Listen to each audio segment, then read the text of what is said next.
Continuing production of The Open Mind has been made possible by grants from the Rosalind P. Walter Foundation, the Bluestein Family Foundation, the Joan Gans Cuny and Peter G. Peterson Fund, the Malkin Fund, the May and Samuel Rudin Family Foundation, the Joanne and Kenneth Wellner Foundation, the Alfred P. Sloan Foundation, and from the corporate community, Mutual of America.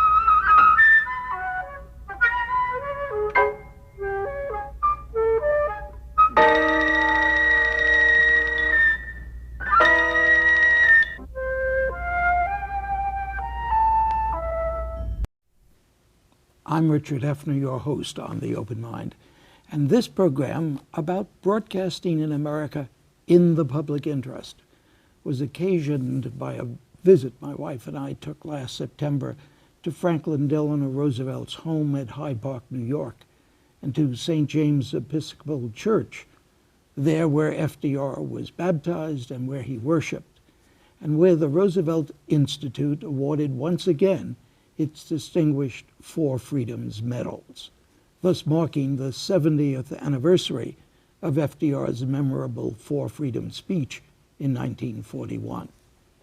Well, today's Open Mind guest, Michael J. Copps, for a decade now a dedicated and extraordinarily articulate member of the Federal Communications Commission, accepted the Roosevelt Institute's highly valued Freedom of Speech and Expression Award that day with an absolutely inspiring speech. In our own generation, in our own country, Commissioner Copps insisted, these freedoms have been pushed back by special interests that have ravaged journalism and left in their path of destruction a diminished and too often dumbed-down civic dialogue. Freedom of speech and expression, my guest continued, suffers from the excesses of financial speculators who are more interested in the bottom line on the quarterly report than in quality news. It is further impaired by a federal government absent without leave for more than 30 years from its responsibility to protect the public interest. Instead, Commissioner Copps boldly offered, government, and I speak specifically of the Federal Communications Commission where I work, has abetted the decline of our small d democratic dialogue by failing to insist that the people's airwaves serve the people's interest. In an even more recent speech, my guest, now leaving the FCC, said, "Let me be very candid. 2 years ago, I thought we would be well on our way to a better media landscape by now. We had a new team in town, majorities where we needed them, and opportunities galore to correct media mistakes of previous years. Still, whatever the cause, the hopes we harbored and the dreams we dreamed of a better media seem little closer to realization now than they were then." So, Mr. Commissioner, tell us what happened. Well, first of all, let me thank you so much for having me on the show. Let me explain the point that I usually am hatless at affairs like this, especially indoors, but I had a little surgery that did some disfigurement to my head yesterday, so I thought it would be more pleasant for your viewers to view me this way. What happened was, I'm a believer in cycles in American history, the old Arthur Schlesinger thesis, and we waited for a long time for a period of reform to come around, many, many years. And finally I thought we had it in 2008, and I think in some ways we did, but insofar as the media issues, which are my passion at the FCC, we haven't come close to making the progress or even a down payment on the progress that I want to make. Our news and information infrastructure has failed us at a time when this country cannot afford to have its news and information infrastructure fail it. Well, Tell me, given the hopes and aspirations, why didn't it happen in the Obama administration? Well, I think it's a matter of priorities. I wish I could say that I was sufficiently eloquent to gather 3 votes at the commission for everything that I wanted to do. We have some jurisdiction, as you know, over the broadcast industry. I think a good down payment on media reform would be to have a licensing system that actually had some meaning attached to it and some teeth in it. Used to be years ago, you will recall this, when licenses were given to broadcast stations for a period of 3 years. At the end of 3 years, they came in to get relicensed, and we had a little series of 12 or 14 guidelines. I'm not saying it was a golden age and they were beautifully enforced, but we had some guidelines, and we put the guidelines here and the application there, and kind of went down the list. Are they communicating with their listeners in their markets of service? Are they reflecting diversity in their areas? Are they showing news, political broadcasts, all the rest? And you didn't have to meet every one of those, but if a station was making a good faith effort to be a good citizen and to pay back its free use of the airwaves, they got their license renewed. Fast forward now, every 8 years, a broadcaster sends in a little postcard, basically, and no questions asked, usually without even looking at the public file. They get that license. They get that license back. And what's happened along the way, really, is, and you alluded to it in the introduction, is 2 things: failure in the private sector, and gross failure in the public sector. The private sector failure was one that came to be seen in many other sectors other than just media and telecommunications more recently. It was this ungodly, excessive period of consolidation. A few mega media companies gobbling up more and more stations, closing newsrooms, firing journalists, dumbing down the news, process blessed by successive Federal Communications Commissions. I don't think we ever met a merger really that we didn't like, that we really didn't like. You know, the merger parade continues marching on. But in addition to that failure and that misbehavior, I would call it really, in the private sector, was a dereliction of the public sector, walking away from all of these public interest responsibilities. President Reagan, newly installed in 1981, sent us an FCC chairman who said, you know, a television set is really nothing but a toaster with pictures, just another appliance. And that's how they proceeded to conduct their public interest oversight of that appliance, nothing at all. Again, shortened the licensing period, but more than that, did away with the guidelines. There were no expectations. And without expectations, I think we invited the dumbing down of the news. We invited that destruction of our news infrastructure. You think that could be reversed? I think it can be reversed. I think it's going to be uphill, but I think we have to make the effort, because the travails that did so much damage to old media, traditional media, newspapers, radio, and television, I think those trends are coming to be seen in the new media too, that kind of consolidation, that kind of control by a few. And if we allow the dynamism and the life of that internet, broadband and the internet, which opens up such incredible opportunities for every American, if we allow that to go down that road of consolidation, I think it would be a historical tragedy of major proportions. But where and how? I understand in terms of broadcasting, licensed broadcasters, I understand how the FCC ran out on its obligations there. How does it assume such obligations with the newer media? Well, you can't assume them. We have to have a public discussion about it. Most of the debate in the last few years has been about access to the internet, and that's where the Federal Communications does have some authority, because it's the telephone companies and the cable companies who control that access to the internet. And if that access is going to be controlled by a few mega companies, in most areas you have at most 2 choices, in some areas only 1 choice of how you're going to get to that internet. If you're going to allow that to continue with the possibility of erecting toll booths along the way, you're really closing off access to the internet. So the first thing is to provide that access and to ensure that access. Longer term, we have to have a discussion in this country, and it won't be a simple one, about how does the new media reflect the public interest. Nobody wants to regulate the internet. Nobody wants to sit there with a green eye shade overseeing everything everybody does. You couldn't if you wanted to, because it's a global phenomenon and all that. But at some point, if that's where our programming is going, if that's where our news and information is going, then that is invested with tremendous responsibility. The public interest is there, and we have to have an intelligent and a rational discussion about how we ensure that there is news, that there is information, that there is access, that there is diversity, and all the rest. I'm not saying there's a silver bullet or an easy answer to that, but an intelligent democracy needs to discuss it.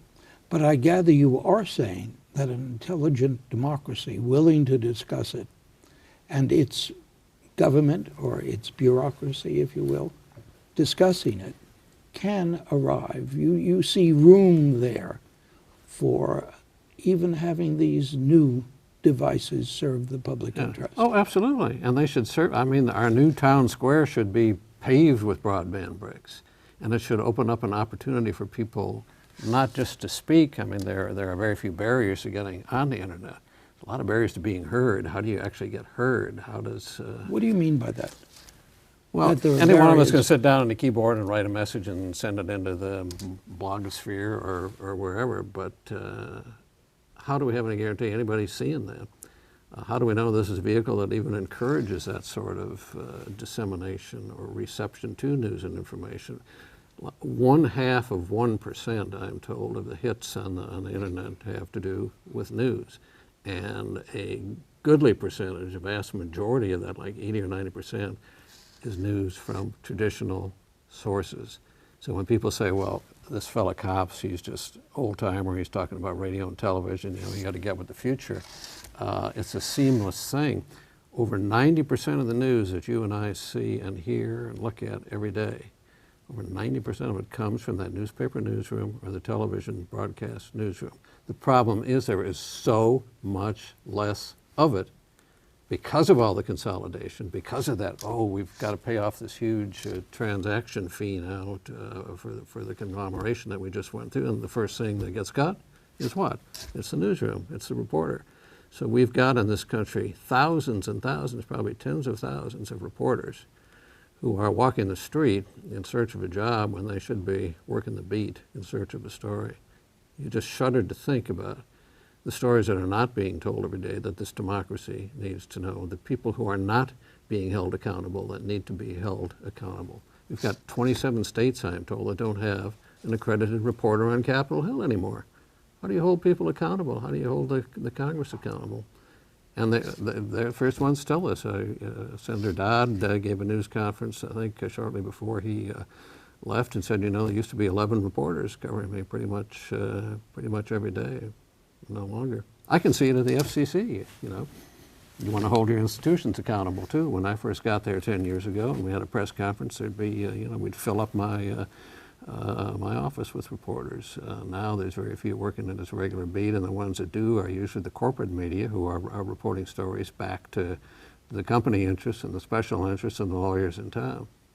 And how much, just between you and me, how much of a protest have you heard from the public over that phenomenon? Depends what the issue is. I think there is deep and legitimate concern across this country about it, and I can back that up to some extent. When I got to the commission, then Chairman Michael Powell was trying to loosen the media ownership rules that we had so that a few companies could gobble up more and more stations. And I think the majority at that time thought, well, this is really an arcane issue. Nobody outside the Beltway is very interested in this, so we don't. And I'll let it go. My colleague Jonathan Nadelstein and I said, we want to have some hearings. And we went out and held a couple on our own limited resources. Chairman Powell did one or two, but he didn't want to do a lot of them around the country. But we latched on where there were members of Congress who wanted to have town meetings, or consumer or advocacy causes that wanted to have hearings. So Jonathan and I probably went over the years, those 2 or 3 years right in there, probably to 40 or 50 or 60 of these meetings. Before that summer was over 3 million people. 3 million people wrote to the FCC and Congress and said, we don't want any part of these rules that by then Chairman Powell managed to get through on a 3-2 vote. But citizen action still counts. Congress heard that. The Senate voted to overturn those rules. The House was debating whether to vote when the Third Circuit Court in Philadelphia sent those rules back to the Commission and said, you did a pretty sloppy job on this, do it over. So even in this day, when so few people hold such outrageous amounts of power, I am convinced that citizen action can still make a difference. And not only am I convinced of that, but finally, I think I'm a slow learner, but after 40 years in Washington, I've finally come around to understand that that's the way change really happens in a democracy. It's from the bottom up, it's from the grassroots up. I don't think we would have had an Emancipation Proclamation back in Abraham Lincoln's time without the abolitionist movement. You wouldn't have had Social Security and social welfare movements of the New Deal and the Second New Deal without the labor unions and a lot of other groups. You wouldn't have had JFK's eventual and somewhat belated support of civil rights without Martin Luther King and the demonstrations in the streets. That's what we got to have again. And this is that important an issue. To me, if we don't get this media issue sorted out right to ensure that people have the depth and breadth of information and news they need to make intelligent decisions for the future of the country, we are courting grave danger. And the country is it's in serious straits right now. I mean, you mentioned being up at Hyde Park. I'm not saying we're in the 1930s again, but we've got some unprecedented challenges facing the viability of this country, or the future of our economy, the creation of equal opportunity, making this broadband available to everybody. These are serious challenges, and if we don't get it right, we're asking for trouble, and we won't get it right until we have news and information that befits a democracy. And this has always been a challenge to our democracy from the day one. I think you can go back and look at their letters, and then you can look at the legislation they passed for George Washington, Thomas Jefferson, James Madison. They had this fledgling young democracy. You know this better than I do. It was a noble experiment, but an experiment nevertheless. Could they make it survive on this growing basis, this large physical country? And they realized that people had to have access to news. They realized they had to be informed. So what did they do? And these are the authors of the First Amendment, mind you. These are the authors of the First Amendment. One of the first pieces of legislation they passed was for building of the post roads and subsidization of the newspapers, so that of the left and the right, and they were very partisan, but get them all out. Let the people be informed. And that's exactly what happened. And that's the theory behind even, I think, the coming of broadcasting in the last century, is use this to inform the people. That was the bargain with the broadcasters. You serve the public interest, convenience, and necessity, we give you free use of the airwaves. Do you think there's going to be some other source of support for a media instrument that will do what we have to find it, and I don't know what it is. There are lots of experimentation and innovation going on the internet right now, but there's not a business model there for investigative journalism on the scale that we need to see it in this country. Philanthropies can help, foundations can help, so let all of those blossoms bloom forward, but at some point, and I think it's now, we ought to be having a discussion about can the new media market support that? Does there need to be an increasing level of public support for media? Well, that's why I wonder why you talk about a business model. You mean a public service model, don't you? Well, I think we have to consider that. Yeah, I'm not saying do away with the business model, because I think the broadcast stations right now, most of them are into renewed prosperity, to say the least. I think some of these newspapers, many of the newspapers will survive. But in this country, we spend per capita, per annum, $1.35 in support of public media. $1.35 wouldn't buy a cup of coffee or a cup of water even. A lot of countries spend 75, 100, 150. I was in dollars per annum per capita. I was in Sweden not so many months ago. Again, it's very different. I'm not saying let's emulate what they do there, but it's every household there pays like $400 a year in support of media. I'm not advocating that, but you have to have a reasoned discussion, which is very difficult to have in the current political environment. Is that really adequate? Can we get the news and information we want on $1.35, backing up what the commercial stations are doing or failing to do? And we're just not getting the news that people need by watching the nightly news. And it's I'm not sure, there. I'm sure you have been watching in vain for this subject to surface in the coming political campaign, presidential campaign. Well, I'm going to keep pushing at it. I'm going to be retiring after 2 terms of the Federal Communications Commission, but I'm not leaving these issues behind because I think they are vitally important. And again, I want to see some support from the grassroots. I think the potential is there. I think it has to be mobilized. There are reformers for lots of causes out there right now, lots of important issues they need to really see, and some of them do, but more of them need to, how important this one issue is. You know, you could probably ask all of the viewers watching this show tonight, what to you is the most important issue facing the United States of America? It's not going to be this. Some might say jobs. Some might say 50 million uninsured Americans, the degradation of our environment, dependence upon energy, and that's fine with me. But what I say to those people is, if that's your first issue, this future of the media needs to be your second issue. Unless you're happy with how that first issue is being treated by your current media system. If you think there's enough diversity and enough depth and all of that being presented, you don't listen to me, you know, go happily on your way. But if you think that issue that's your number one concern would be served better by a little more in-depth reporting, a little more diversity, a little less homogenization and uniformity, a little more investigative reporting, you got to put this media issue right up there. 50 years ago, the guest whom I'm going to tape next week, Newton Minow, made his famous Vast Wasteland speech. You think anybody could make that now and get the kind of reception he did? Well, I've been trying. I haven't made that eloquent a speech, I guess, and got as many people's attention. Some people say you can make it now and call it the wasted vastland, because we have all of these different outlets and everything, but still so much homogeneity of content and all that. But yes, I think so. I think you can, actually. I wondered when I watched you up at Hyde Park, where do you get this spirit?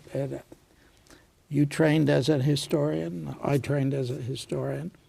You're so much more optimistic about what is likely to be done in our times. I think I'm optimistic about what is possible to get done. I'm not putting all the chips on the table and say this is going to happen and sit back and relax, because it's not going to happen without a concerned citizenry expressing itself forthrightly on the importance of these issues. I don't think people in power, a lot of them necessarily oppose what some of them do, but a lot of them don't. But they're not going to put the chips on the table and do this unless they know that somebody out there is really going to say thank you, or somebody is pushing for this. There's got to be some political support that comes out of this, and I think there can be if you present the issue right. But it hasn't been the priority that I hoped it would be, and that gets back to your first question. You know, what happened, and why haven't we had this kind of reform since? The question that goes along with it is, for me, are there voices one can hear now besides your own?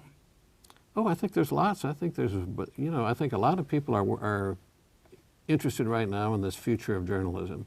What has happened in journalism. It's easier to get attention on this issue, on the future of journalism, and talk about it from that perspective than it was when I was talking about the media ownership rules back in 2003, because the big media people didn't want to go anywhere near that issue because it was their ox that was being gored when you talked about tightening the ownership rules rather than loosening them. I think there is an interest in this. But what we have to have is the kind of coverage, like when there are big media mergers, or when all these different reports and books come. There's been some wonderful books written on the future of journalism, but sometimes you look in vain in the big magazines and newspapers for the kind of reviews that they really deserve to have. this needs to be teed up as an issue, and it's. I think the publishers are wrong if they think there's no interest in this issue. Well, I wasn't talking about public interest that can be generated. Mm-hmm. It's really talking about the leadership that you were calling for. Mm-hmm. Is there that leadership? There are people, I think, in Congress that are very interested in this issue. I don't think, again, and I'm not trying to speak for the administration, I'm not a member of the administration, I'm a member of an independent agency who actually went there 10 years ago, but I think there was support for my stance on consolidation. I think Senator Obama made clear that he had concern about some of the media consolidation that deals. Was Senator Obama and President Obama? And bringing the public interest back. So my point is, I don't think there's opposition to that, but again, it's how do you get it on that list of priorities? How do you get that attention for it?